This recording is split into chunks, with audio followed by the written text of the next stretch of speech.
Good morning, everybody. John Stettin, Past the Wire, here in the Past the Wire studio, war room, office, all combined into one.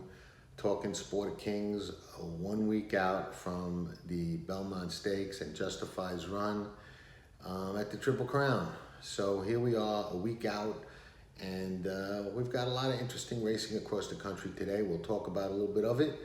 And we'll also talk about what I view as a little bit of a danger when you handicap and when you're betting and you approach these kind of days. Everybody knows what a trap game, or most of you know what a trap game is in football. That's when a team that is thought to be, better or superior to another team, takes them a little lightly, looking forward at a game ahead or at the playoffs or at, 2 weeks or 3 weeks ahead and maybe what looks on paper to be a tougher game. They look at that as a trap game. Maybe they're not up for it. Maybe they're not prepared. And sometimes they wind up getting upset. To me, and the way that I approach horse racing and handicapping and betting is this is a kind of a trap day, and I'll explain why. It all comes down to why you play the game, okay? And if you play the game professionally, whereas I mean to make a living and or beat the game, come out ahead on an annual basis and make money at playing the game, your approach has to be different than what I would call a recreational player or a fun player or a player who's just playing, not really keeping track of their stats and trying to beat this skill game, which, make no mistake about it, it is a skill game and it is a game that can be beat, but it takes a lot of work, and it's as much work as a full-time job or owning a business, and as much dedication. So that said, why you're playing the game always comes into play. I play to beat them, and that requires different type of mentality, philosophy, and approach, and that's not for everybody, and it doesn't have to be for everybody. And whatever works for you, I'm a proponent of. I'm not here to tell anybody they should be doing anything any different than they are. Just sharing some of my philosophies and some of the ways that I do things pertaining to the game. Now, I call it a trap game a trap day, because so many people that play the horses, and especially today with the age of simulcasting, they're playing all different tracks, all different meets, all different races all day long.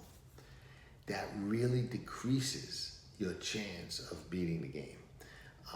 And even having a good day. And even if you have a good day, it's not all about the day. It's not the battle, it's the war. So, you want to increase your chance of being ahead at the end of the year or at the end of the day. Now, that being said, trap days are dangerous because today is a day you've got interesting racing all across the country.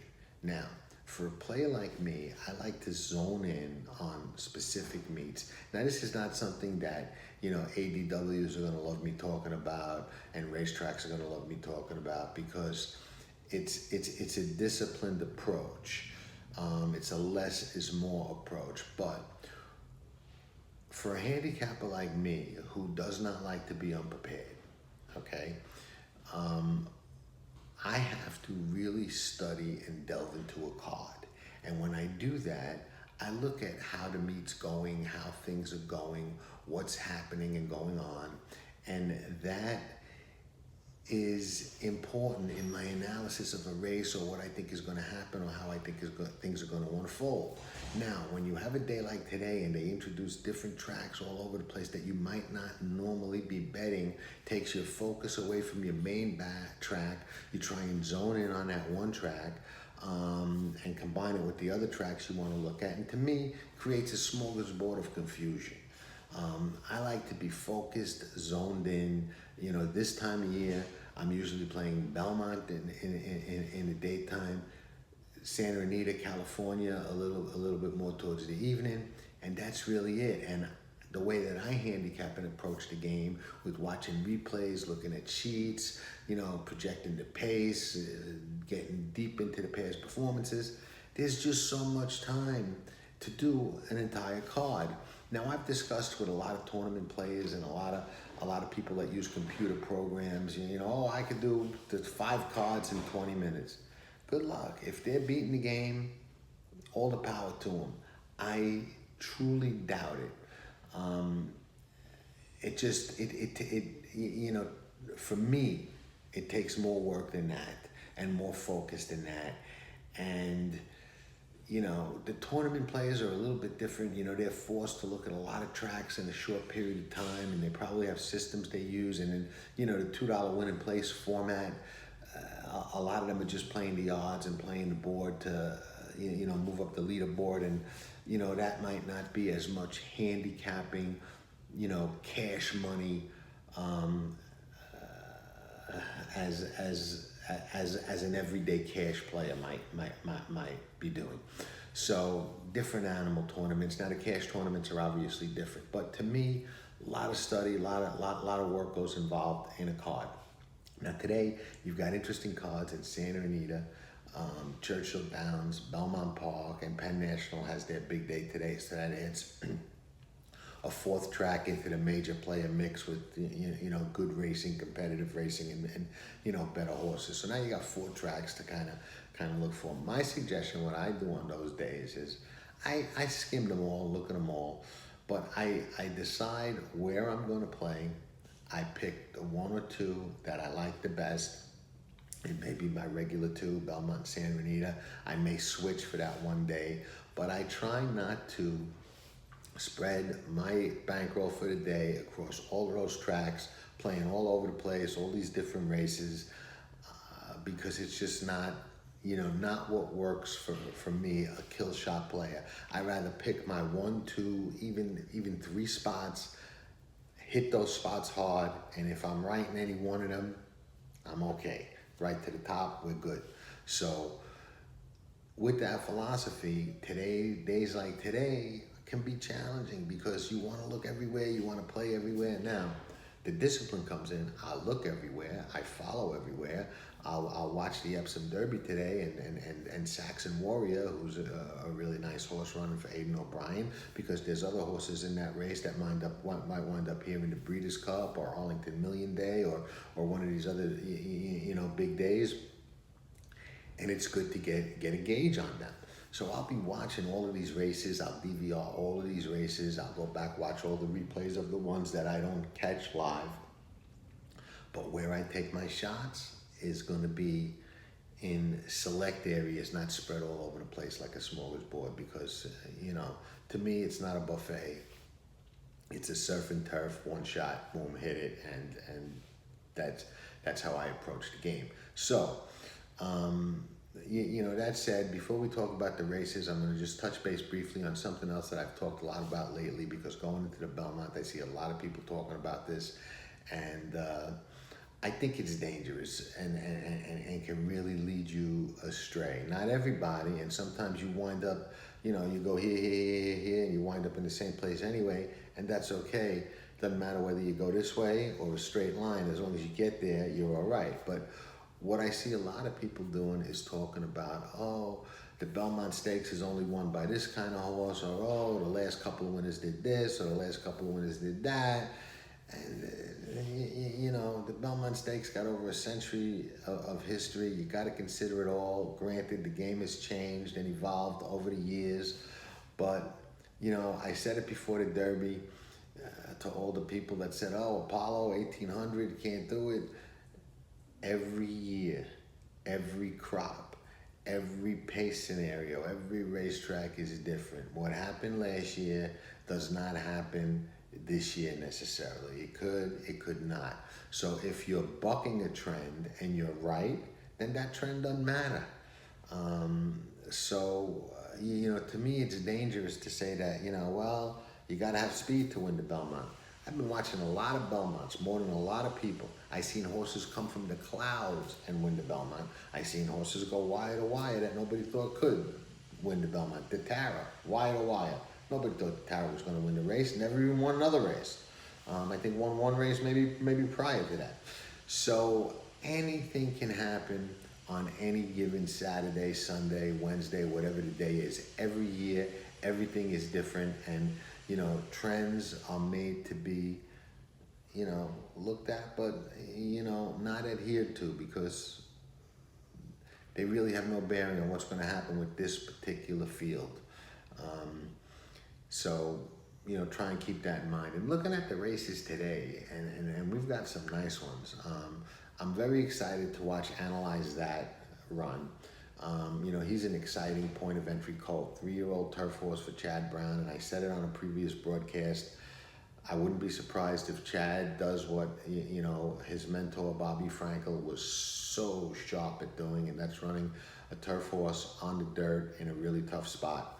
I'd like to see that happen, but Analyze That at some point. I think he's a really talented horse, and I think he's going to be tough to beat in the Pennine Ridge today, but he's going to be even money or thereabouts, maybe 4 to 5, 3 to 5, who knows. So it becomes a challenging race. A challenging race to make money, and it's no walk in the park for him either. It's a pretty decent field for the Pennine Ridge this year. You've got a lot of nice horses in there. You got Catholic Cowboy, going back onto the grass, where he was just awesome early in his career. So, another very sharp trainer, Jonathan Thomas, used to be a Todd Pletcher assistant. Tough race, tough card.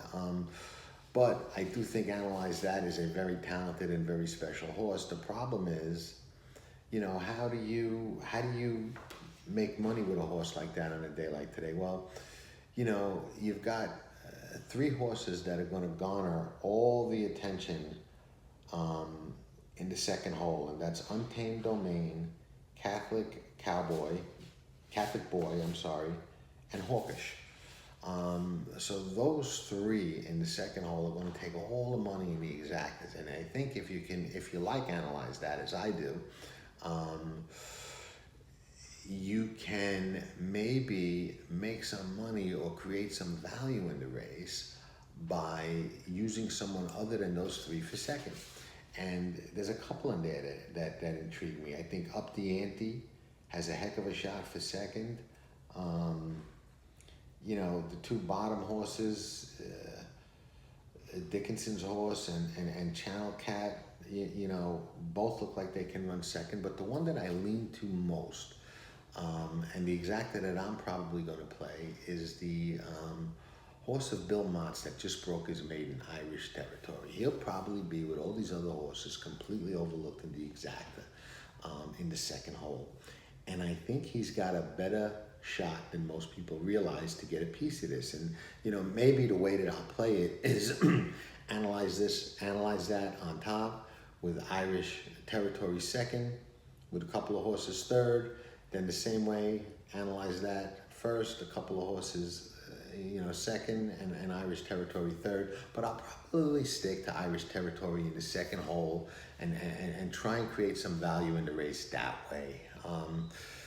Out west, we've got Unique Bella, Valdore, and Paradise Woods, squaring off in a very interesting race. Now, some of you who follow me know that I've been chasing that horse Mopatism for a while. I've thought that horse has a big race in her. I even thought maybe a week ago she might pop on the turf. She didn't, and now she's coming back in a week on the dirt in a race where it looks like there's a lot of speed. I don't know. That's a tough race for me. It's it's the kind of race where I can make a case for a few of them, but at the end of the day, you're going to probably wind up at one of the short prices. So what I think I would do, and how I would approach that race, is, if I was betting to pick 4 or 5 or 3 or 6, I would probably use Unique Bella, who's probably the most talented horse in the race. I mean, after her debut, I put on Tracking Trips. She's probably the best filly around, and she turned out to be real close to it, if not all of that and more. I'd probably use her and keep Mopatism honest. Paradise Woods, although she loves Santa Anita, I don't think she turned out to be as good as all the hype surrounding her. And Valdori and Bob Baffert are always dangerous in any spot, anywhere. But I think Unique Bella might have a little bit more quality to her than that one, and be a little bit faster on the square. So I would probably lean that way, especially with Unique Bella coming off a rough and less than ideal trip at Oakland Park last time out in the wet. So, you know, that's it. Churchill Downs has a $300,000 mandatory giveaway in their jackpot pick 6. They're keeping some of it, but they're giving some of it away. I'm doing a pool for the Twin Spires Club, and we're going to take a shot at that. So that should be interesting. Not the biggest of fields and not the most exciting pick 6 from a wagering standpoint, but if you hit it and you're right, that's all that matters. And, you know, Penn National, they got a heck of a card with a very interesting pick 4. You know, it's anchored by the Penn Mile, which turned out to be a really, really nice race. You've got Therapist in there, who we made a nice little hit with at Gulfstream.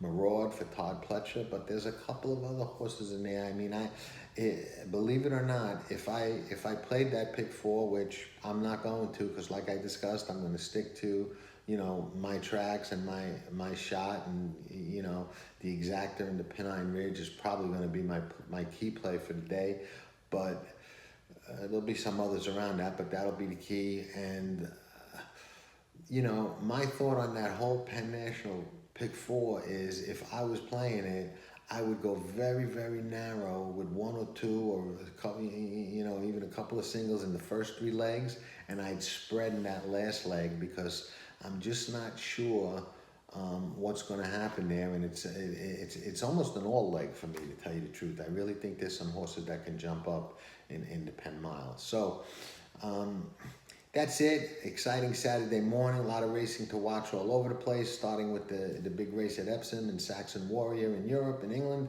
and then we move over to the local front, and we'll have some exciting racing to watch all day long. Big carryover at Churchill. You want to get involved at Twin Spires, buy into the pool, by all means. We're going to take a good swing at it. And you know, should be an interesting day. Thanks everybody for stopping by. Always more at PassTheWire.com. Hope you enjoyed the broadcast and the YouTube channel. And we'll be back with a lot more this week. A lot more on tracking trips this week. If you know, you remember, there's going to be a lot that we're going to do and cover. And for those of you that just watch the videos and read the columns, there's going to be a lot for all of you as well. So enjoy the week. We'll get ready for a nice Triple Crown run and see what happens. Should be exciting, whatever happens. But hopefully we'll have the winner. Enjoy the day, everybody. Thanks for stopping by, and ciao for now.